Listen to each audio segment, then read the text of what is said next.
First chapter start करने जा रहे हैं, सॉल्यूशंस एंड कॉलिगेटिव प्रॉपर्टीज। बेटा हम लोगों ने अगर सॉल्यूशन की बात किया जाए तो सॉल्यूशन के जितने भी कंसंट्रेशन टर्म्स थे, जैसे मोलैरिटी हुआ, मोलैलिटी हुआ, नॉर्मलिटी हुआ या मोल फ्रैक्शन हुआ, तो इसकी स्टडी हम लोगों ने डिटेल में 11th में किया है, तो उस पर आज हम लोग बहुत बात नहीं कर रहे हैं। लेकिन अगर किसी को कोई प्रॉब्लम होती है तो कमेंट बॉक्स में या आगे के वीडियोज में हम लोग उसको बात करेंगे, कंसंट्रेशन टर्म्स की भी बात करेंगे। लेकिन आज जो हम लोग बात करने जा रहे हैं वो बेसिक बात करने जा रहे हैं किस पर, colligative properties of dilute and very dilute solutions. Colligative properties की बात करने जा रहे हैं। तो कॉलिगेटिव प्रॉपर्टीज पे आज हम लोग यही से स्टार्ट कर रहे हैं। तो बात हम किस पे करने जा रहे हैं बेटा, कॉलिगेटिव प्रॉपर्टीज। कॉलिगेटिव प्रॉपर्टीज, और इस कॉलिगेटिव प्रॉपर्टीज को हम लोग क्या बोलते हैं, शॉर्ट में सीपी बोलेंगे। अब बेटा बात यह है कि कॉलिगेटिव प्रॉपर्टीज क्या है, क्यों बात कर रहे हैं, किसकी इसकी जरूरत क्या पड़ी हमको। तो इसकी जरूरत क्या पड़ी उसकी बात तो बाद में करेंगे, पहले समझा जाए कि what is the colligative property. बेटा अगर एक सिंपल लैंग्वेज में बोला जाए तो कहा जाता है कि the properties of solutions which are depends upon the number of solute particles. इसको हम थोड़ा सा आपके सामने एक्सप्लेन भी कर रहे हैं, डिफाइन कर रहे हैं। The properties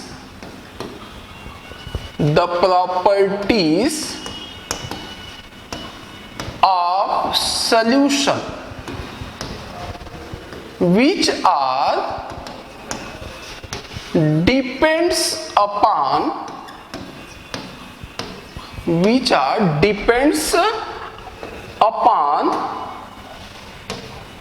the number of solute particles। Solute particles, किसी भी सॉल्यूशन की वे प्रॉपर्टी जो सॉल्यूशन में प्रेजेंट सॉल्यूट के नंबर ऑफ पार्टिकल्स पर डिपेंड करेंगी, that properties are known as colligative property. मतलब सॉल्यूट के पार्टिकल ज्यादा है कि कम है, सॉल्यूट के पार्टिकल ज्यादा है कि कम है, उन पर डिपेंड करने वाली जो सॉल्यूशन की प्रॉपर्टी होंगी, उन प्रॉपर्टीज को हम लोग क्या नाम देंगे, कॉलिगेटिव प्रॉपर्टी। मतलब ओवरऑल हमको बात किस पे करना है, सॉल्यूट के पार्टिकल से बात करना है, सॉल्यूट के पार्टिकल पर बात करना है, हमको सॉल्वेंट के पार्टिकल से कोई मतलब बहुत नहीं है। क्लियर। तो वे प्रॉपर्टी जो सॉल्यूशन में प्रेजेंट सॉल्यूट के नंबर ऑफ पार्टिकल्स पर डिपेंड करने जा रही हैं, उन प्रॉपर्टीज को हम लोग क्या नाम देने जा रहे हैं, कॉलिगेटिव प्रॉपर्टी। अब बेटा यहां पर थोड़ा सा अब बात करते हैं क्या कि ये जो कॉलिगेटिव प्रॉपर्टीज हैं वो कॉलिगेटिव प्रॉपर्टीज कैसे कैलकुलेट करते हैं, किनके फैक्टर्स पर डिपेंड करती हैं। तो अगर कॉलिगेटिव प्रॉपर्टीज की बात करें बेटा, दिमाग में एक बात पहले हम लोग को सेट करना पड़ेगा कि किस पे बात करना है हमको, सॉल्यूट के नंबर ऑफ पार्टिकल्स पर। तो अगर कॉलिगेटिव प्रॉपर्टीज की बात करें बेटा, तो colligative properties directly proportional to number of solute particles. Number of solute particle, मान लो किसी सॉल्यूशन में सॉल्यूट के पार्टिकल ज्यादा है तो उसकी कॉलिगेटिव प्रॉपर्टीज की वैल्यू ज्यादा होगी, या directly proportional to number of moles of solute. Moles of solute, अगर सॉल्यूट के मोल्स ज्यादा होंगे तो कॉलिगेटिव प्रॉपर्टी ज्यादा होगी, या directly proportional to number of molecules of solute. Molecules of solute, अगर सॉल्यूट के नंबर ऑफ मॉलिक्यूल्स ज्यादा होंगे तो कॉलिगेटिव प्रॉपर्टी ज्यादा होंगी, या directly proportional to number of ions of solute. Ions of solute, अगर सल्यूट के आयंस ज्यादा होंगे तो कॉलिगेटिव प्रॉपर्टीज ज्यादा होंगी। बेटा यहां पर बात दो हम करने जा रहे हैं, थोड़ा सा ये टेक्निकल आता है, वो समझने वाली बात है। क्या यहां पर हमने एक टर्म लिखा है मॉलिक्यूल और यहां पर हमने टर्म लिखा है क्या, आयंस। अब क्या जरूरत है मॉलिक्यूल या आयंस, हम सीधे सीधे सल्यूट के पार्टिकल लिख चुके हैं। बेटा एक बात समझने वाली है क्या कि अगर सल्यूट की हम लोग बात करें, थोड़ा सा हम रुकते हैं यहां पर, अगर हम सल्यूट की बात करें तो सल्यूट हमारे दो टाइप के हो जाते हैं। क्या क्या सल्यूट हमारा दो टाइप का हो जाता है। एक हमारा होता है क्या सल्यूट, एक होता है बेटा इलेक्ट्रोलिटिक सल्यूट। कौन सा, इलेक्ट्रोलिटिक सल्यूट। और एक होता है नॉन इलेक्ट्रोलिटिक सल्यूट। अब इसको थोड़ा सा समझिए तो ऊपर वाली बात आपको ज्यादा क्लियर समझ में आएगी। इलेक्ट्रोलिटिक सल्यूट का मतलब ये हुआ बेटा कि वे सल्यूट जो वाटर में डालने के बाद, पानी में डाला, मतलब पानी में डाला और क्या प्रोवाइड कर दिया, आयंस प्रोवाइड कर दिया। आयंस प्रोवाइड कर दिया इसका मतलब वो सल्यूट कैसा हुआ, इलेक्ट्रोलिटिक हुआ। जैसे अगर हम सोडियम क्लोराइड की बात करें, NaCl की बात करें, तो NaCl को वाटर में डालने के बाद क्या मिलता है हमको, Na+ और Cl-। इसका मतलब हम बोलेंगे कि सोडियम क्लोराइड कैसा हुआ, इलेक्ट्रोलिटिक सल्यूट हुआ। लेकिन अगर हम यहीं पर क्या ले लें, ग्लूकोज ले लें, हम यूरिया ले लें और इसको वाटर में डाल दें, तो इनको वाटर में डालने के बाद क्या आयंस हमको मिलेंगे, क्या आयंस नहीं मिलेंगे, तो इनको हम क्या बोलेंगे, नॉन इलेक्ट्रोलिटिक सल्यूट बोलेंगे। इसका मतलब कि वे सल्यूट जो वाटर में डालने के बाद सिर्फ और सिर्फ मॉलिक्यूल्स के फॉर्म में रहेंगे, आयंस नहीं बनाएंगे, उन्हें हम क्या नाम देंगे, नॉन इलेक्ट्रोलिटिक सल्यूट। और उन्हीं नॉन इलेक्ट्रोलिटिक सल्यूट की कॉलिगेटिव प्रॉपर्टी उनके किस पे डिपेंड करने वाली है, मॉलिक्यूल्स पर डिपेंड वाली है। लेकिन अगर सल्यूट ऐसा है जो वाटर में डालने के बाद आयंस प्रोवाइड करने की टेंडेंसी रखता है, तो कैसा होगा, इलेक्ट्रोलिटिक सल्यूट होगा। और उस सॉल्यूशन की क्वालिगेटिव प्रॉपर्टी उस सल्यूट की किस पर डिपेंड करेगी, आयंस पर। ओवरऑल कंक्लूजन की बात अगर हम करें तो अगर सल्यूट नॉन इलेक्ट्रोलिटिक हुआ तो उसकी क्वालिगेटिव प्रॉपर्टी डिपेंड करने जा रही किस पर, उसके मॉलिक्यूल्स पर, सल्यूट के मॉलिक्यूल्स पर। लेकिन अगर क्वालिगेटिव हमारा सल्यूट इलेक्ट्रोलिटिक हुआ तो उसकी जो क्वालिगेटिव प्रॉपर्टी है वो किस पर डिपेंड करने जा रही है, सॉल्यूशन में प्रेजेंट सल्यूट के नंबर ऑफ आयंस पर डिपेंड करने जा रही है। क्लियर है। तो क्या हुआ बेटा कि वे प्रॉपर्टी जो सॉल्यूशन में प्रेजेंट सल्यूट के नंबर ऑफ पार्टिकल्स पर डिपेंड कर रही हैं। अब नंबर ऑफ सल्यूट के मोल्स ज्यादा होंगे तो कॉलिगेटिव प्रॉपर्टी ज्यादा, मॉलिक्यूल सल्यूट के ज्यादा होंगे तो कॉलिगेटिव प्रॉपर्टी ज्यादा, सल्यूट के आयंस ज्यादा होंगे तो कॉलिगेटिव प्रॉपर्टी ज्यादा। इसका मतलब दिख रहा है हमको कि कॉलिगेटिव प्रॉपर्टी किस पर डिपेंड कर रही है, सल्यूट के नंबर पर डिपेंड कर रही है, नंबर पर डिपेंड कर रही है। ये क्लियर। अब यहां पे बात ये आती है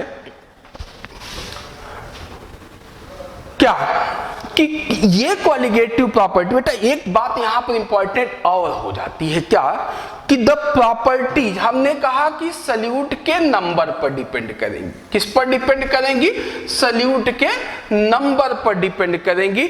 लेकिन यहां एक इंपॉर्टेंट पॉइंट हम लोगों को और नोट करना है, उसको थोड़ा सा नोट कर लीजिएगा। आप नोट करके चाहे आप लिख लीजिएगा क्या लिखना है। अभी हमने कहा कि वे प्रॉपर्टी जो सॉल्यूशन में प्रेजेंट सल्यूट के नंबर ऑफ पार्टिकल्स पर डिपेंड करे। लेकिन एक बात यहां पर समझने वाली है क्या, the colligative properties do not depends upon depends upon nature of solute, nature of solute. अगर सल्यूट के नेचर पर डिपेंड नहीं करेगी लेकिन नंबर पर डिपेंड करेगी, कौन? Colligative property. अब नेचर का मतलब क्या है? हमने कहा बेटा कि एक सॉल्यूशन है, उसमें 1 मोल यूरिया डिजॉल्व है। क्या डिजॉल्व है? यूरिया। और हमने कहा कि एक हमारे पास दूसरा सॉल्यूशन है, मान लो इसको हमने ए कहा, इसको बी कह दिया, इसमें हमने कहा 1 मोल ग्लूकोज डिजॉल्व है इसमें। अब आप बताओ 1 मोल इसमें क्या डिजॉल्व है? ग्लूकोज डिजॉल्व है। अब 1 मोल ग्लूकोज, अब आप सोचो कि ग्लूकोज और यूरिया की फिजिकल प्रॉपर्टी मान लो सेम है, लेकिन क्या दोनों का नेचर सेम होगा? मोल सेम है।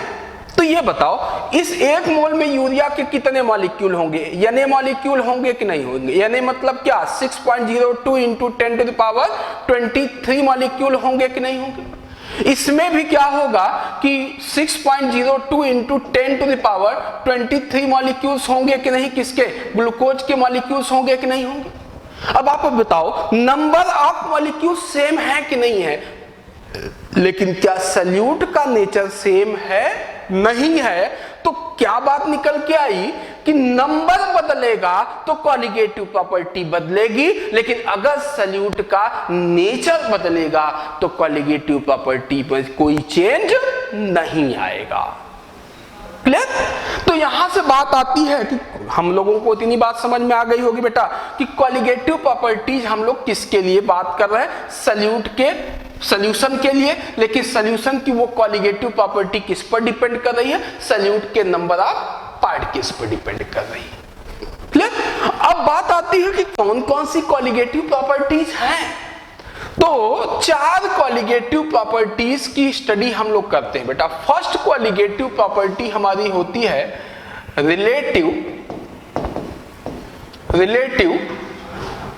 Lowering, relative lowering in vapour pressure, relative lowering in vapour pressure, जिसको हम लोग शॉर्ट में क्या बोलेंगे? RLBP बोलेंगे। सेकेंड कॉलिगेटिव प्रॉपर्टी बेटा हम लोगों की है elevation in boiling point, elevation in boiling point, elevation in boiling point. बेटा थोड़ा सा प्रॉब्लम हो सकती है क्योंकि डिजिटल बोर्ड है और हम लोगों की आदत बोर्ड पर लिखने की रही है मार्कर से, इसलिए थोड़ा सा लिखने में थोड़ा प्रॉब्लम भी हो सकती है। थर्ड हम लोगों की कॉलिगेटिव प्रॉपर्टी है depression in freezing point, depression in freezing point, freezing point. और लास्ट कॉलिगेटिव प्रॉपर्टी हमारी है बेटा कौन सी? ऑस्मोटिक प्रेशर,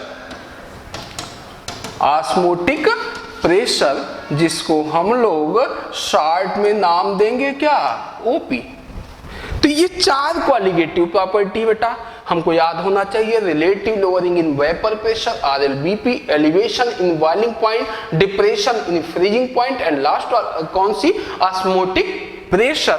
लेकिन यहां भी एक बात समझने वाली है बेटा, जैसे हमने अभी बात किया क्या कि कॉलिगेटिव प्रॉपर्टी सल्यूट के नेचर पे डिपेंड नहीं करती, वहां एक गलती हम लोग करते हैं। यहां भी एक बहुत सी गलती करते हैं। जैसे सपोज करिए कि हमको ऑब्जेक्टिव एग्जाम हो और ऑब्जेक्टिव एग्जाम में ऑप्शन दिया जाए, उसमें से कहा जाए कि which are the following properties a colligative property, इनमें से कौन सी कॉलिगेटिव प्रॉपर्टी है, और 4 ऑप्शन दे दिया जाए और उसमें फर्स्ट ऑप्शन पड़ा हुआ हो क्या?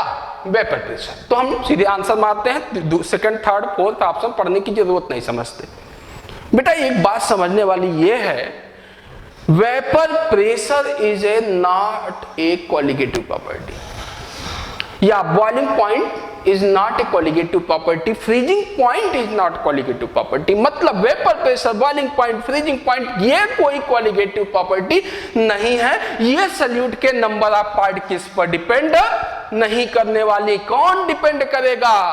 Relative lowering in vapour pressure, elevation in boiling point solute के पार्टिकल पर डिपेंड करेगा, लेकिन बॉइलिंग पॉइंट सॉल्यूट के पार्टिकल पर डिपेंड नहीं करेगा। वैसे ही फ्रीजिंग पॉइंट, सॉल्यूट बढ़ा दो घटा दो, फ्रीजिंग पॉइंट कोई इफेक्ट नहीं पड़ने वाला, लेकिन कौन डिपेंड करेगा इस पर? डिप्रेशन, फ्रीजिंग पॉइंट में आने वाली कमी, वो डिपेंड करेगी सॉल्यूट के पार्टिकल पर। इसीलिए डिप्रेशन इन फ्रीजिंग पॉइंट को कोलिगेटिव प्रॉपर्टी हम बोलेंगे, फ्रीजिंग पॉइंट को या बॉइलिंग पॉइंट को या वेपर प्रेशर को हम कोलिगेटिव प्रॉपर्टी नहीं बोलेंगे।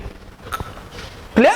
तो चारों ऑप्शन हमको पढ़ना पड़ता है, ये पूरे टर्म होने चाहिए, तब हम उनको बोलेंगे भैया ये कोलिगेटिव प्रॉपर्टी है, ये नहीं है। लेकिन अगर हम सीधे फ्रीजिंग पॉइंट पहला ऑप्शन पढ़ा, सीधे हमारा बढ़ा आगे, तो वहां पर ये पूरे टर्म्स हमको दिखने चाहिए। ओके, अब बात आती है क्या, हम इन चारों कोलिगेटिव प्रॉपर्टीज की स्टडी करने जा रहे हैं डिटेल में। तो आपने नोट कर लिया होगा इसको। तो फर्स्ट कोलिगेटिव प्रॉपर्टी हम लोग स्टार्ट करने जा रहे हैं आपके सामने, कौन सी? RLBP, relative lowering in vapour pressure. Okay बेटा, तो फर्स्ट हेडिंग हम लोग करने जा रहे हैं, इसको हटा देते हैं फिर से। फर्स्ट हेडिंग हम लोग करते हैं relative lowering in vapour pressure. चलिए बेटा, relative lowering in vapour pressure. एक बात बेटा आपको मैं बताना चाहता हूं, कोशिश करिए कि जो हम लोग एक रखे रहते हैं कि रिवीजन करेंगे, ये करेंगे, वो करेंगे, अभी देख लेते हैं, अभी थोड़ा सा पढ़ लेते हैं, तो उस पर मत रहिए। जो पढ़िए आज मान के चलिए कि आज के बाद हम नहीं पढ़ पाएंगे। ओके, तो पढ़िए मत, सीखिए चीजों को। अपने आप सीखी हुई चीजें जिंदगी भर याद रहती हैं, लेकिन पढ़ी हुई चीज बहुत से बचपन से हम लोग पढ़ते चले, कितनी चीजें याद हैं। तो सीखते हैं हम लोग, सीखने का प्रयास करते हैं, वो याद भी रहेगा, रिवीजन का भी चक्कर नहीं रहेगा। इसलिए एकदम कंसंट्रेट रहिए, आराम से चीजों को देखते रहिए, समझ में आएगा। ओके, तो बेटा इसको हम थोड़ा सा, ये जो हमारा RLBP है, फर्स्ट कोलिगेटिव प्रॉपर्टी जिसको हम नाम दे रहे हैं, इसको हम 3 टर्म में ब्रेक करा रहे हैं। पहला टर्म हम बात करने जा रहे हैं किसकी? वेपर प्रेशर पे हम बात करते हैं। फिर हम थोड़ा सा इस पे और बढ़ेंगे तो हम बात करेंगे किस पे? लोअरिंग इन वेपर प्रेशर पे बात करेंगे। फिर हम बात करेंगे किस पे? ओवरऑल टर्म पे, relative lowering in vapour pressure पे। लेकिन अभी हम लोग बात करने जा रहे हैं किस पर बेटा? वेपर प्रेशर पर। वेपर प्रेशर पे बात करने जा रहे हैं। अब यहां पर इस पे पहले हम लोग बात करते हैं वेपर प्रेशर क्या है, क्या नहीं है। ठीक है, तो इस वेपर प्रेशर की बात करने जा रहे हैं हम लोग। बेटा एक जनरल टर्म अगर वेपर प्रेशर की बात किया जाए तो हमारे दिमाग में एक बात आती है, हमको थोड़ा बहुत बताया भी गया होता है कि कोई सॉल्यूशन है या कोई भी लिक्विड है, उसको हमने हीट किया, हीट करने पर जो वेपर फॉर्म हुई, वो वेपर जाकर के कंटेनर या जो भी वाल है, कंटेनर की वाल है, उस पर जो प्रेशर एग्जर्ट करती है, उसी प्रेशर को हम लोग क्या बोल देते हैं? Vapour pressure. जैसे हम लोगों ने वाटर को हीट किया तो जो वेपर बनी जाकर के उसको ढक्कन से ढका हुआ है, तो उस पर जाकर के प्रेशर लगा दे, उसी प्रेशर को जनरली हम लोग क्या बोल देते हैं? वेपर प्रेशर बोल देते हैं। लेकिन एक्चुअल में वो वेपर प्रेशर नहीं है। वेपर प्रेशर को हम लोग डिफाइन कैसे करते हैं? एक्चुअल वेपर प्रेशर है क्या, वो देखते हैं क्या है। बेटा सपोज करो कि एक हमारे पास ये कंटेनर है, क्लोज्ड कंटेनर है। चलिए ये क्लोज्ड कंटेनर है, इसमें हमने क्या किया? इसमें हमने वाटर ले लिया या कोई भी लिक्विड ले लिया, लेकिन यहां पर हम वाटर मान के चल रहे हैं, प्योर वाटर मान करके चल रहे हैं। अभी हम इसको कह रहे हैं कि इसमें क्या लिया हमने? प्योर वाटर लिया है। क्लियर? अब हुआ क्या, इसको हमने हीट करना स्टार्ट किया, तो हुआ क्या कि यहाँ पर जो सरफेस पर, यहाँ पर जो मॉलिक्यूल्स होंगे, सरफेस पर जो मॉलिक्यूल्स होंगे वो क्या होंगे बेटा, एनर्जी गेन कर रहे हैं, सारे मॉलिक्यूल्स एनर्जी गेन कर रहे हैं, लेकिन जो सरफेस पर मॉलिक्यूल होंगे उनकी काइनेटिक एनर्जी बढ़ेगी, और काइनेटिक एनर्जी बढ़ेगी तो वो वेपराइज होकर के किस फॉर्म में चले जाएंगे, वेपर के फॉर्म में जाकर के यहाँ पर इकट्ठा होने लगेंगे, और इस प्रोसेस को हम लोग क्या नाम देते हैं बेटा, वेपराइजेशन। क्या बोल रहे हैं इसको, वेपराइजेशन बोल रहे हैं। अब हुआ क्या, जब इसको हम कंटिन्यूअसली हीट करते जाएंगे तो यहां पर वेपर का फॉर्मेशन तो कंटिन्यूअस हो रहा है, वेपराइजेशन तो कंटिन्यूअसली हो रहा है। धीरे धीरे एक डिफरेंट टाइम के बाद होगा क्या कि जब यहां पर वेपर के मॉलिक्यूल्स बढ़ने लगेंगे तो वेपर के मॉलिक्यूल्स की इंटरमॉलिक्यूलर डिस्टेंस, दो मॉलिक्यूल के बीच की जो डिस्टेंस है वो कम होने लगेगी, तो मॉलिक्यूल्स आपस में कोलैप्स करने लगेंगे, और जब कोलैप्स करेंगे तो ये फिर से यही वेपर के मॉलिक्यूल्स, पार्टिकल फिर से किस में कन्वर्ट होने लगेंगे, लिक्विड में, वाटर के मॉलिक्यूल में, और इस प्रोसेस को आप लोग जानते होंगे क्या बोलते हैं बेटा, कंडेंसेशन बोलते हैं। स्टार्ट में क्या होता है कि वेपराइजेशन बहुत तेजी से होता है, कंडेंसेशन धीरे धीरे होता है, लेकिन टाइम बढ़ने के साथ साथ वेपराइजेशन की रेट, ये रेट इन डिक्रीज करने लगती है, और कंडेंसेशन की रेट क्या करेगी, इंक्रीज करेगी। क्लियर, ये इंक्रीज पहले क्या की, तेजी से हुई और ये धीरे धीरे हो रही थी, अब टाइम बढ़ा, टाइम बढ़ने के साथ साथ ये घटा और ये बढ़ा।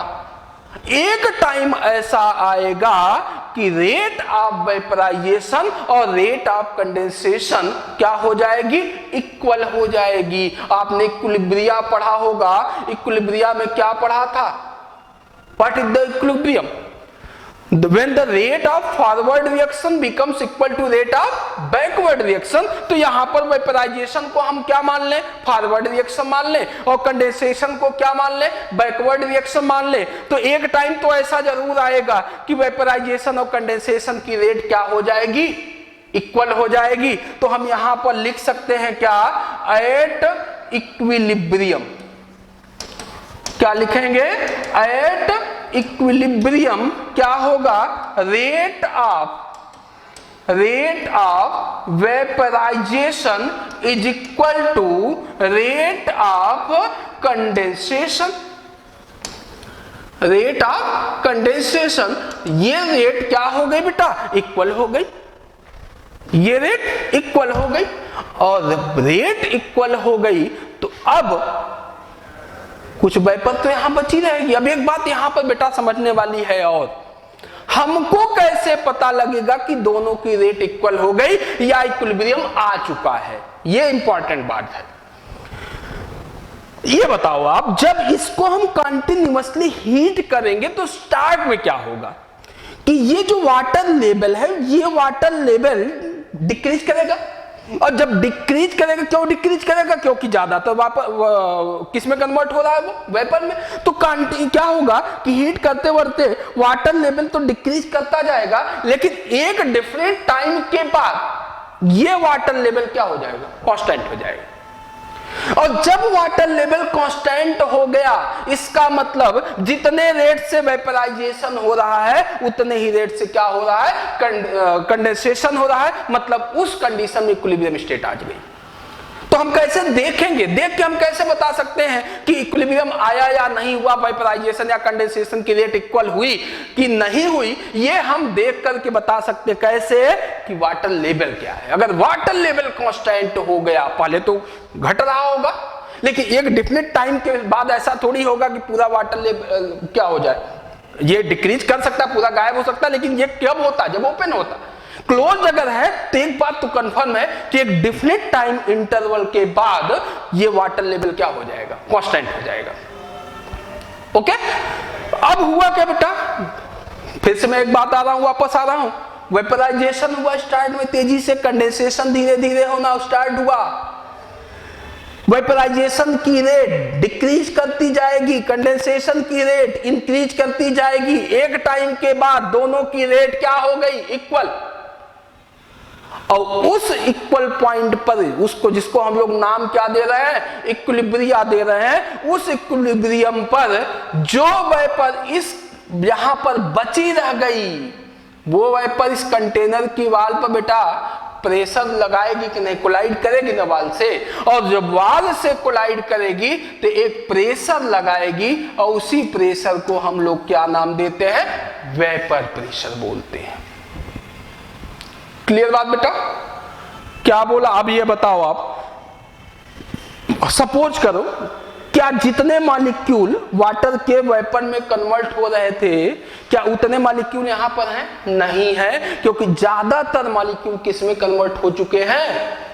लिक्विड में। तो इक्विलिब्रियम स्टेट पर जो वेपर यहां बची रही, वो वेपर इस वेसल या इस कंटेनर की वाल से कोलाइड करके जो प्रेशर लगाएगी, उसी प्रेशर को उसका हम लोग क्या नाम देंगे? वेपर प्रेशर बोलेंगे। तो इसको डिफाइन कैसे करेंगे बेटा? The pressure exerted by vapors of liquids when equilibrium state is established between vaporization and condensation। क्या? जब वेपराइजेशन और कंडेंसेशन के बीच में इक्विलिब्रियम स्टेट आ जाएगी, उस कंडीशन में जो लिक्विड का वेपर कंटेनर की वाल पर प्रेशर लगाएगा, वो प्रेशर उस लिक्विड का क्या कहा जाएगा? वेपर प्रेशर कहा जाएगा। क्लियर बात बेटा? तो इसको हम लोग डिफाइन कर लेते हैं एक बार। क्या हुआ? वेपर प्रेशर को अगर डिफाइन करना हो, कोई हमसे पूछता है कि what is the vapour pressure, तो उसको हम लोग डिफाइन कैसे करेंगे? लिख लीजिए आप इसको। The pressure exerted, the pressure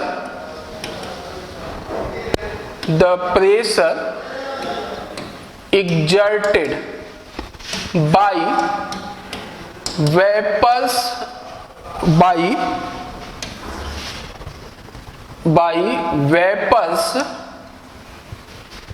of liquids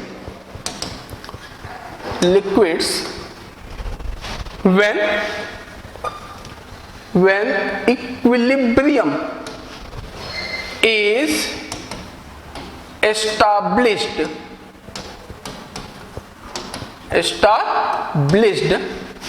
between vaporization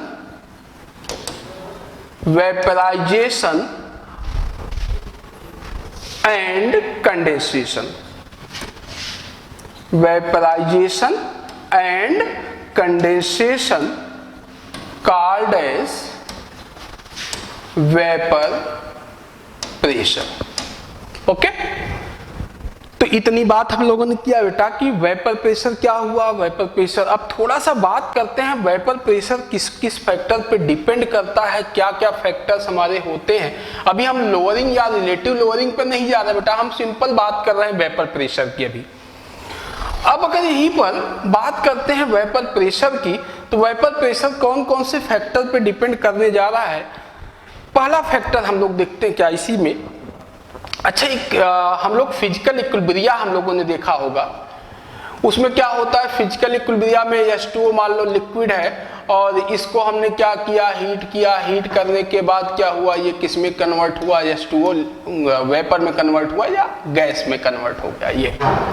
अब आप ये बताओ, अगर इसका हम केपी देखें, केपी आपने केपी कैसे पढ़ा होगा? तो केपी अगर पढ़ा होगा तो इसका जो केपी होगा वो डिपेंड करता है किस पर? वाटर के vapour pressure.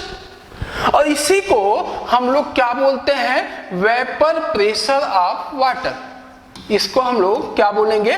Vapour pressure of water बोलेंगे, या इसी को हम लोग एक नाम और देंगे थोड़ा यहां पर, इसी को हम लोग नाम देते हैं aqueous.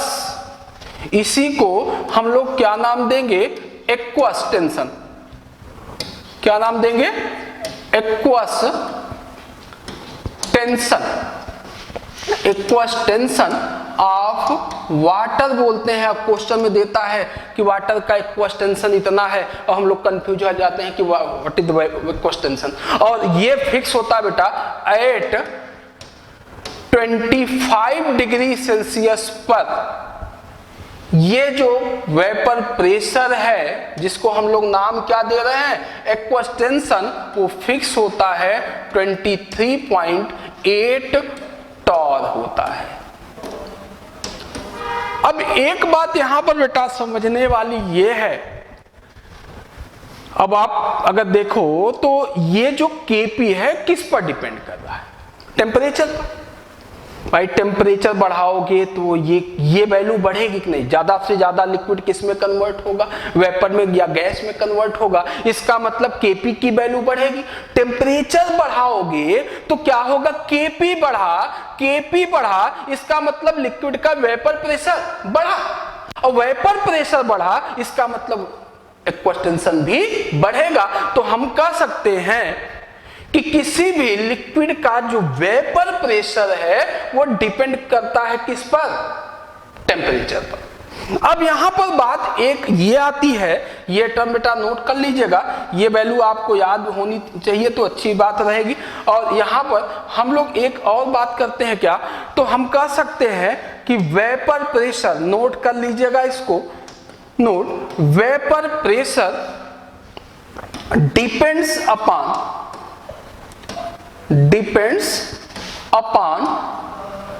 Temperature, depends upon temperature. और अगर हम यहीं पर एक बात ये बोलते कि अगर टेम्परेचर इंक्रीज करेगा, टेम्परेचर इंक्रीज करेगा तो वेपर प्रेशर भी इंक्रीज करेगा। ये बात थोड़ा समझने वाली है बेटा। अगर हम टेम्परेचर बढ़ाएंगे तो उसका वेपर प्रेशर बढ़ेगा। लेकिन एक बात यहां पर और समझने वाली है बेटा कि अगर बॉइलिंग पॉइंट बढ़ेगा तो वेपर प्रेशर डिक्रीज करेगा। जिसका बॉइलिंग पॉइंट ज्यादा उसका वेपर प्रेशर कम होगा। ये बात समझो आप। अब सपोज करो ये हम कैसे कर रहे हैं, इसको हम हटा सकते हैं। चलिए इसको हटाते हैं थोड़ी देर के लिए। हम इसको हटा दिया। ये जो हम बात कर रहे हैं बेटा, हमने आपसे कहा क्या? हमने कहा कि अगर बॉइलिंग पॉइंट लिक्विड का ज्यादा होगा तो वेपर प्रेशर क्या होगा? ज्यादा होगा। सॉरी, वेपर प्रेशर क्या करेगा? डिक्रीज करेगा, वेपर प्रेशर घटेगा। क्यों ऐसा कर रहे हैं बेटा? अगर हम वाटर की बात करें और हम बात करें किसकी? एथेनॉल की। किसकी? एथेनॉल की। तो वाटर का जो बॉइलिंग पॉइंट होता है वो होता है कितना? 100 डिग्री सेल्सियस। एथेनॉल की बात करें तो इसका जो बॉइलिंग पॉइंट है वो होता है 78 डिग्री सेल्सियस। अब आप बताओ, इसका मतलब अगर वाटर को वेपराइज करना है तो वाटर को वेपराइज करने के लिए कितना टेम्परेचर देना पड़ेगा? 100 डिग्री।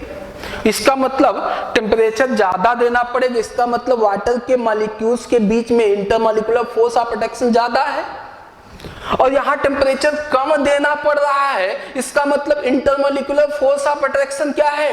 कम है। समझिए बात को। तो यहां पर थोड़ा सा इसको मैं और बढ़ा रहा हूं क्या कि अगर बॉइलिंग पॉइंट ज्यादा है तो वोलेटाइल नेचर, वोलेटाइल तो समझ पा रहे होंगे आप, वोलेटाइल नेचर उसका कम होगा, वेपर बनाने की टेंडेंसी कम होगी। इसका मतलब उसका वेपर प्रेशर कम होगा। और अगर मैंने कहा कि बॉइलिंग पॉइंट कम है, तो अब बताओ वोलेटाइल नेचर क्या होगा, ज्यादा होगा। और वोलेटाइल नेचर अगर ज्यादा होगा तो उसका वेपर प्रेशर भी ज्यादा होगा।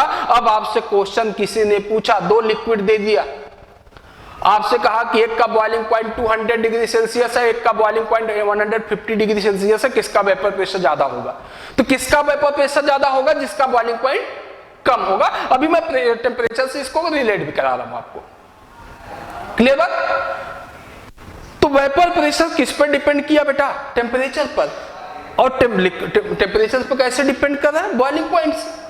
तो अगर हमसे कहा जाए कि वाटर और इथेनॉल में किसका वेपर प्रेशर ज्यादा हुआ, तो किसका वेपर प्रेशर ज्यादा हुआ? इथेनॉल का। क्लियर? अब इसको थोड़ा सा एक इक्वेशन हम लोग बात करने जा रहे हैं, उसको देखते हैं। इक्वेशन क्या है बेटा? एक इक्वेशन हम लोग पढ़ते हैं क्या?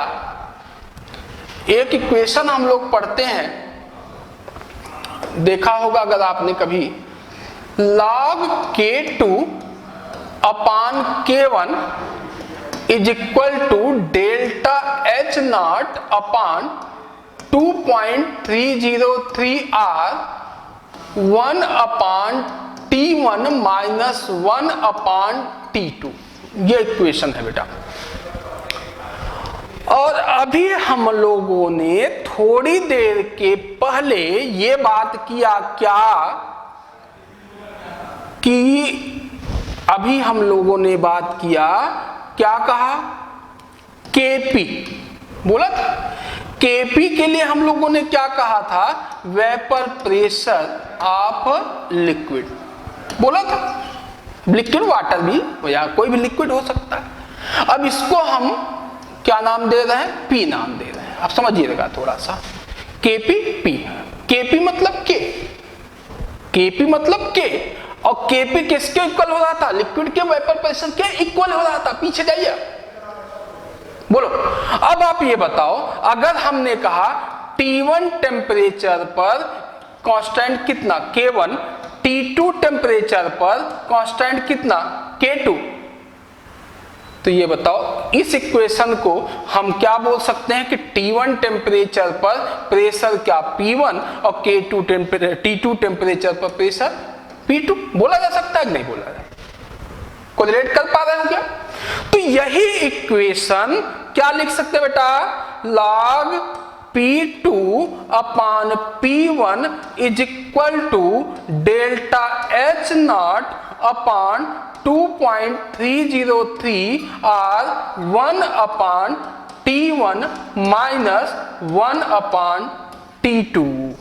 ये इक्वेशन हमारे लिए बहुत इंपॉर्टेंट हो जाता है बेटा, जिसको हम लोग, इस इक्वेशन का एक नाम होता है, नाम देते हैं क्या? क्लैसियस।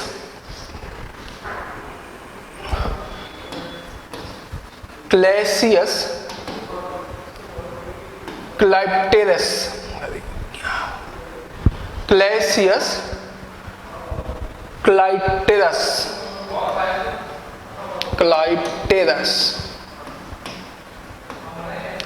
इक्वेशन। अब बेटा इसका फायदा क्या है कि अगर हमको कोई लिक्विड दिया जाए और आपसे कहा जाए कि यार ये लिक्विड है, उसका सपोज करो कि 25 डिग्री पर कहा जाए कि उसका वेपर प्रेशर इतना है, भाई T1 दिया हो और P1 दिया हो।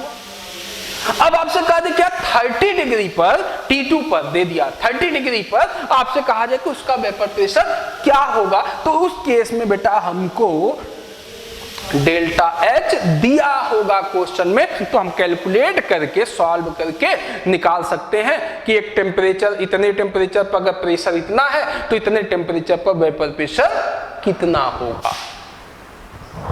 क्लियर हुआ बेटा? तो तो वेपर प्रेशर की अगर बात किया जाए तो वेपर प्रेशर से हम लोगों ने स्टार्ट किया कि जिस पॉइंट पर किसी भी लिक्विड का वेपर प्रेशर क्या हुआ, वेपराइजेशन की रेट कंडेंसेशन की रेट की इक्वल हुई, वो उसका क्या हो गया, वेपर प्रेशर हो गया, जो प्रेशर लगा। कैसे कैसे इफेक्ट डाल रहा है, कौन कौन से फैक्टर इफेक्ट डाल रहे थे, तो हमने देखा क्या कैसे हम कोरिलेट कर सकते हैं टेम्परेचर से या प्रेशर से, तो ये बात हमने किया।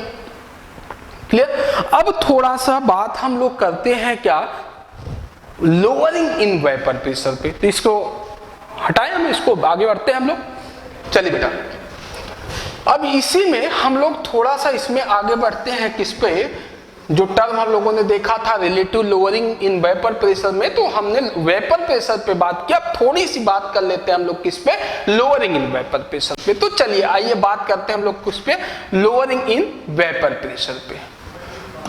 लोअरिंग इन वेपर प्रेशर पे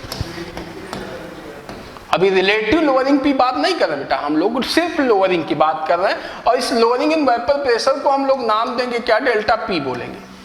ओके, चलिए बेटा ये एक बात बताओ, सपोज करो कि इसमें प्योर लिक्विड है, कोई प्योर वाटर, लिक्विड नहीं प्योर वाटर, या कोई भी प्योर सॉल्वेंट ले रहे हैं, इसमें कोई प्योर सॉल्वेंट, और वो प्योर सॉल्वेंट वाटर भी हो सकता है, ये प्योर सॉल्वेंट है, और इसमें हमने कहा ये क्लोज्ड कंटेनर है।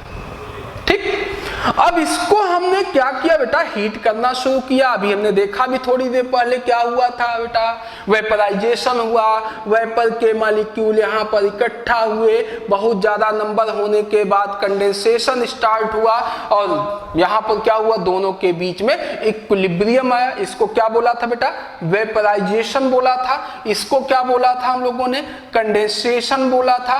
अब दोनों के बीच में क्या हुआ, इक्विलिब्रियम स्टेट आई। जो प्रेशर यहाँ पर लगा था उस प्रेशर को हम लोगों ने क्या बोला था, वेपर प्रेशर।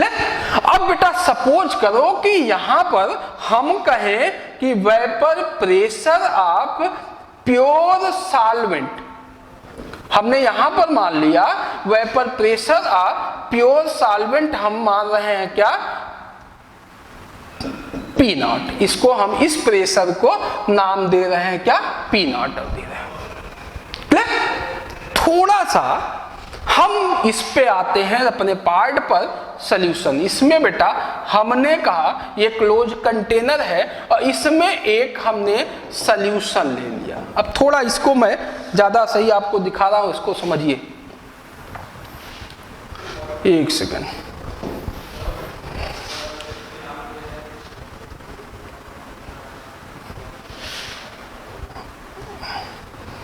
ये क्लोज कंटेनर है बेटा हमारे पास, ये हमारा क्लोज कंटेनर है, और इसमें हमने क्या किया, इसमें थोड़ा सा मैं कलर चेंज कर दे रहा हूं, आपको समझने में आसानी हो जाएगी।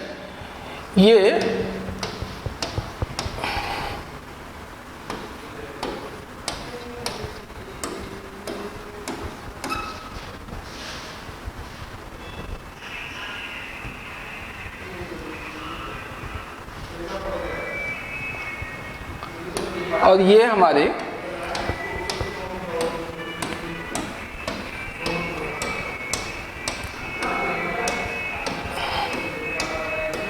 ये यहां पर ये पूरे मॉलिक्यूल किसके थे, सॉल्वेंट के थे बेटा। ये सॉल्वेंट को हम व्हाइट से शो कर रहे हैं, ये हमारा सॉल्वेंट है। व्हाइट से हम किसको शो कर रहे हैं, सॉल्वेंट को, और थोड़ा सा हमने कलर इसलिए चेंज कर दिया कि आपको समझने में आसानी रहेगी। ये किसको शो कर रहा है, सॉल्यूट को, समझिएगा। अब आप यहाँ पर भी थोड़ा मैं, ये सॉल्वेंट के मॉलिक्यूल्स आ गए सरफेस पर, यहाँ भी बेटा इसको हमने क्या किया, हीट करना स्टार्ट किया। लेकिन अब यहाँ पर एक बात हम थोड़ा सा समझने वाले हैं, ये सॉल्यूट हमारा नॉन वोलेटाइल है बेटा। नॉन वोलेटाइल का मतलब क्या बताया, नॉन वोलेटाइल का मतलब जो हीट करने पर वेपराइज नहीं हो, लेकिन जो सॉल्वेंट है वो हमारा क्या है, वोलेटाइल है, हीट करने पर वेपराइज होगा। हीट करना स्टार्ट किया बेटा, और जब हीट करना स्टार्ट किया तो होगा क्या, ये तो अब ये बताओ, अब इन दोनों में मैं बात करूं, यहां पर इस सरफेस पर किसके मॉलिक्यूल थे, सिर्फ वाटर के या सॉल्वेंट के, लेकिन यहां सरफेस पर सल्यूट के साथ साथ सॉल्वेंट के मॉलिक्यूल। तो अब आप अभी बताओ, यहां वेपराइजेशन के लिए जो सरफेस एरिया था, ये सरफेस एरिया वो सिर्फ किसके लिए था, सॉल्वेंट के लिए, लेकिन यहां पर जो सरफेस एरिया है वो सॉल्वेंट के लिए नहीं है, उस सरफेस में कौन है, सल्यूट के साथ में सॉल्वेंट है। तो ये बताओ, जब हीट करेंगे तो इस सरफेस से वेपराइजेशन तो होगा, वेपराइजेशन होगा, यहां वेपर के मॉलिक्यूल्स बनेंगे, कंडेंसेशन भी होगा, लेकिन क्या इसके रिस्पेक्ट में यहां वेपराइजेशन ज्यादा होगा कि कम होगा, बताओ। कम होगा। क्यों कम होगा, क्योंकि सरफेस एरिया यहां पर जो है वेपराइजेशन के लिए वो इसके रिस्पेक्ट में कम हुआ, दिख रहा है, सरफेस एरिया यहां पूरा सरफेस, पूरे सरफेस से वेपराइज हो सकता था लिक्विड, लेकिन यहां पर सॉल्वेंट ही नहीं है, सल्यूट भी है। दूसरा काम क्या कर, सल्यूट वेपराइजेशन को घटा रहा है, डिक्रीज करा रहा है। कैसे डिक्रीज करा रहा है, ये समझने वाली बात है। पहला आपको क्या दिख रहा है बेटा, कि सल्यूट के पार्टिकल के प्रेजेंस के कारण वेपराइजेशन का सरफेस एरिया डिक्रीज किया कि नहीं किया, दिख रहा है सब। दूसरी बात हमको क्या दिख रही है कि यहां पर जो हीट हम प्रोवाइड कर रहे थे वो पूरी की पूरी हीट किसको मिल रही थी, किसके मॉलिक्यूल को मिल रही थी, सॉल्वेंट के मॉलिक्यूल को, लेकिन यहां पर जो हीट हम प्रोवाइड कर रहे हैं वो सॉल्वेंट के मॉलिक्यूल के साथ साथ किसको मिल रही है, सल्यूट को। लेकिन सल्यूट क्या वेपराइज होगा, नहीं होगा, लेकिन हीट का लॉस करेगा कि नहीं करेगा। तो क्या सॉल्वेंट के मॉलिक्यूल को उतनी हीट मिल पा रही है वेपराइज होने के लिए जितना यहां मिल पा रही थी, नहीं। तो हीट का लॉस किया किसने, सल्यूट ने। सरफेस एरिया को डिक्रीज कराया किसने, सल्यूट ने।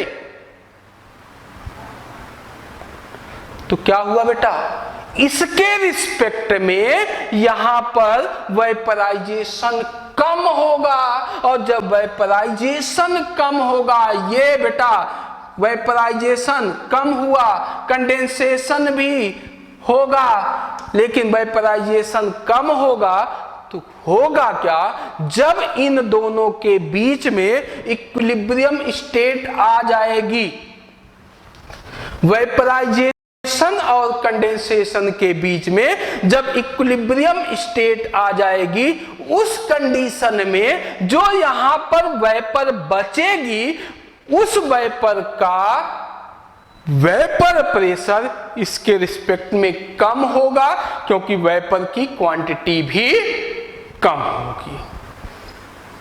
क्लियर।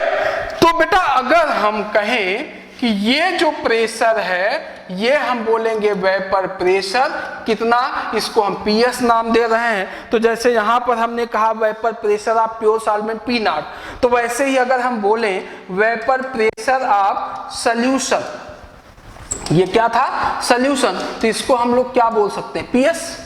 अब आप खुद बताओ देख करके कि किसका वेपर प्रेशर ज्यादा होगा, सल्यूट प्योर सॉल्वेंट का या सॉल्यूशन का, किसका ज्यादा होगा, प्योर सॉल्वेंट का दिख रहा है। तो हम ये बोल सकते हैं कि अगर किसी भी प्योर सॉल्वेंट में सल्यूट डालते जाएंगे तो उस जो सॉल्यूशन बनता जाएगा उसका वेपर प्रेशर डिक्रीज करता जाएगा, due to the presence of solute particle. Solute के पार्टिकल बढ़ते जाएंगे, वेपर प्रेशर डिक्रीज करता जाएगा, वेपराइजेशन की रेट डिक्रीज करती जाएगी। तो एक ओवरऑल टर्म हम क्या बोल सकते हैं कि the vapour pressure of pure solvent, vapour pressure of pure solvent is always greater than vapour pressure of solution. बोला जा सकता है किसी भी सॉल्यूशन, आप शरबत ले लो, वाटर ले लो, आपने शरबत बनाया, वाटर लिया, दो कंटेनर में, दो गिलास में है आपके, और आपसे कहा जाए कि इन दोनों में किसका वेपर प्रेशर ज्यादा होगा, तो किसका वेपर प्रेशर ज्यादा होगा, प्योर वाटर का। अब यहीं पर बात आती है, अब आप खुद एक जनरल बात समझने वाली है बेटा। अब यहीं पर हमारे पास ये बात सबको क्लियर है, हटा सकते हैं हम इसको। अब यहाँ पर क्वेश्चन की वैरायटी क्या बनती है, थोड़ा इसको हमको समझना पड़ेगा। इसको देखिए थोड़ा। अब हमसे कहा गया, यहां पर हमने आपसे कहा कि प्योर वाटर, पहला क्वेश्चन अगर देखा जाए तो, अगर प्योर वाटर की बात करें हम, प्योर वाटर, और मान लो कि हम कोई सॉल्यूशन की बात करें, तो किसका होगा वेपर प्रेशर? इसका ज्यादा होगा, बोलो। और यहीं पर दूसरी क्वेश्चन की अगर बात करें, सॉल्यूशन ए है, एक सॉल्यूशन हमारे पास बी है, समझिएगा बेटा। इसमें हमने कहा कि 2.5 मोल सॉल्यूट है, और इसमें हमने कहा 5 मोल सॉल्यूट है। नहीं दिख रहा क्लियर?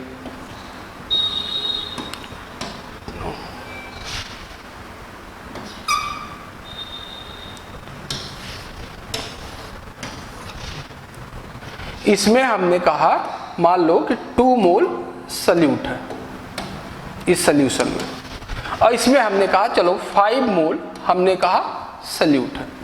ओके, अब आपसे कहा जाए कि यार इसमें बताओ किसका vapour pressure, pure solvent, solute नहीं था, इसमें सॉल्यूट नहीं था, तो हमने कहा भैया इसका वेपर प्रेशर सॉल्यूशन से ज्यादा। अब हमसे सॉल्यूशन में पूछा जाए, अब पूछा जाए कि सॉल्यूशन में, इन दोनों सॉल्यूशन में किसका वेपर प्रेशर ज्यादा होगा, तो बेटा ये बताओ वेपर प्रेशर किसके साथ घट रहा था, क्यों घट रहा था? सॉल्यूट बढ़ने के साथ साथ सॉल्यूट आ रहा था तो घटा रहा था। तो वेपराइजेशन कब कम होगा? जब वेपराइजेशन कम होगा, ज्यादा कम होगा, तो वेपर प्रेशर भी कम होगा। तो वेपराइजेशन को कम करने वाला कौन था? सॉल्यूट। सॉल्यूट कहां ज्यादा है? बी में। तो किसका वेपर प्रेशर ज्यादा होगा? ए का ज्यादा होगा, बी का कम होगा। इसका मतलब क्या बोल सकते हो आप बताओ? मोल्स ऑफ, अगर एक जनरल टर्म हम बोले, मोल्स ऑफ सॉल्यूट अगर इंक्रीज करेगा तो वेपर प्रेशर क्या करेगा? डिक्रीज। और अगर हमने यही बात कहा कि मोल्स ऑफ सॉल्यूट डिक्रीज किया तो वेपर प्रेशर क्या करेगा? इंक्रीज करेगा। क्लियर बात बेटा? बढ़े आगे। तो यहां से ये बात हमारे समझ में आ गई कि हम क्या होता है, कब ज्यादा होगा। तो दिमाग में एक सिंपल सी बात हम लोगों को बेटा लेकर के चलना है कि सॉल्यूशन का वेपर प्रेशर प्योर सॉल्वेंट से कम होगा। तो हम यहां पर एक लिख भी दे रहे हैं, एक टर्म आपके सामने, क्या? Vapour pressure of pure solvent, vapour pressure of pure solvent is greater than vapor pressure of solution, vapor pressure of solution। ठीक है। अब यहीं पर हमने कहा बेटा vapour pressure of pure solvent हमने ले लिया, क्या? Vapour pressure of pure solvent हमने ले लिया P0, vapour pressure of solution हमने ले लिया क्या? PS। कौन ज्यादा हुआ बेटा? P0 greater than PS। Clear? तो इन दोनों में जो डिफरेंस, अब ऐसे समझो आप, पहले 100 था अब 80 हो गया, 80 हो गया, 100 था 80 हो गया। कितने की कमी आई? 20 की। जो कमी आई वही लोअरिंग। तो अगर हम कहें क्या कि lowering in vapour pressure, lowering in vapour pressure delta P क्या था बेटा? P0 minus PS। क्या बोलेंगे? Delta P is equal to P0 minus PS, pure solvent का वेपर प्रेशर माइनस सॉल्यूशन का वेपर प्रेशर। अब ये बताओ थोड़ा सा इसी को हम लोग स्टार्ट की जो बात किया था हम लोगों ने पहली क्वालिटेटिव प्रॉपर्टी पूरे टर्म की बात किया था, रिलेटिव। रिलेटिव मतलब किसी के रिस्पेक्ट में, किसके रिस्पेक्ट में कमी आ रही है? प्योर सॉल्वेंट के रिस्पेक्ट में, प्योर सॉल्वेंट के रिस्पेक्ट में आ रही है। तो उसी को अगर हम बात करें किसके रिस्पेक्ट में बात करने जा रहे हैं हम लोग, प्योर सॉल्वेंट की ना, तो हम लोग लिखते हैं क्या लिखेंगे, P not minus P S अपान किसके रिस्पेक्ट में, पी नॉट के रिस्पेक्ट में।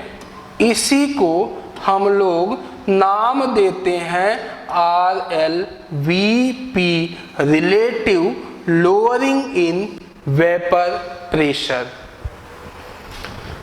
इसी को बेटा क्या लिख सकते हैं, इसी को हम लोग लिख सकते हैं क्या, delta P upon P naught is equal to R L B P.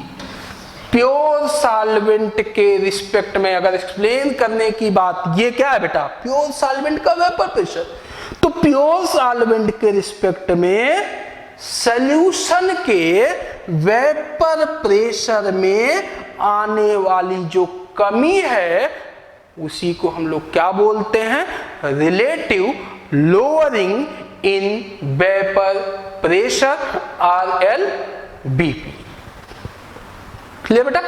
तो यहां से भी कभी कभी क्वेश्चन हम लोगों से राइज कर देता है, हमसे कह दिया कि आर एल बी पी की वैल्यू दिया रहेगा, पी नॉट हमको दिया रहेगा, हो सकता है पी एस कैलकुलेट करा दे। एक सिंपल सा क्वेश्चन छोटा सा यहां से बन जाता है। आगे हम लोग इसको इलैबोरेट करेंगे, थोड़ा सा बढ़ाएंगे, लेकिन अभी आज के लिए हम लोग इसी पर यहाँ पर आज रोक रहे हैं। इसी को आगे हम नेक्स्ट वीडियो में कल कंटिन्यू करते हैं इसको।